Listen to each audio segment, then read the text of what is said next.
மருதம் புரொடக்ஷன் தயாரிப்பில் தினேஷ் கலைசெல்வன் இயக்கத்தில் விமல், ஸ்ருஷ்டி, யோகி பாபு, ஜான் விஜய், கபீர் சிங், மகிமா குப்தா இவங்கெல்லாம் நடித்து வெளியான படம் தான் மகாசேனா. இந்த படத்தோட விமர்சனத்தை இந்த வீடியோவில் பார்க்கலாம்.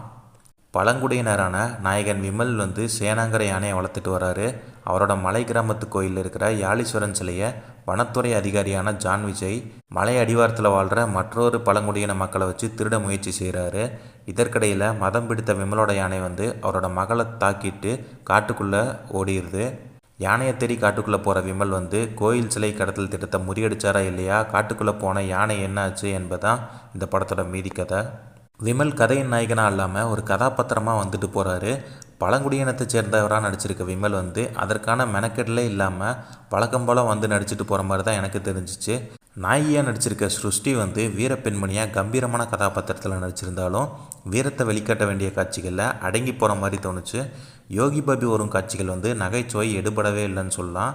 வனத்துறை அதிகாரியாக நடிச்சிருக்க ஜான் விஜய் வழக்கம் போல் கோமாளித்தனமாக நடிச்சிருக்காரு.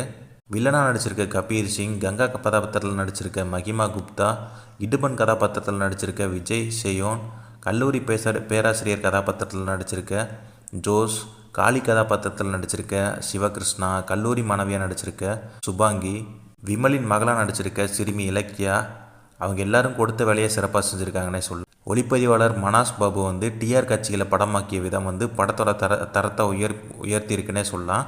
படத்துக்காக செய்யப்பட்ட செலவுகளை திரையில் காட்டியிருந்தது அப்படியே தெரிஞ்சிச்சு. இசையமைப்பாளர் பிரவீன்குமாரோட இசைகள் பாடல்கள் எல்லாமே சுமார் தான் சொல்லலாம்.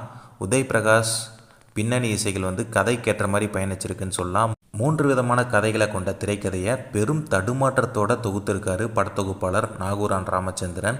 அதுக்கப்புறம் எழுதி இயக்கியிருக்க தினேஷ் கலைச்செல்வன் தான் சொல்ல வந்ததை தெளிவு இல்லாமல் சொல்லியிருக்கிறதால காட்சிகளையும் கதாபாத்திரத்தையும் சரியான முறையில் கையாள தவறியிருக்காருன்னே சொல்லலாம்.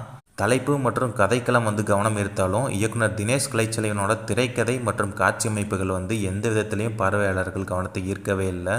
மொத்தத்தில் மகாசேனா மகா சோதனைன்னே சொல்லலாம். என்னோட ரேட்டிங் 5க்கு 2 கொடுப்பேன். நீங்களும் இந்த படத்தை தேட்டரில் பார்த்துட்டு உங்களோட கருத்தை கமெண்ட்டில் சொல்லுங்கள். தேங்க்ஸ் ஃபார் வாட்சிங்.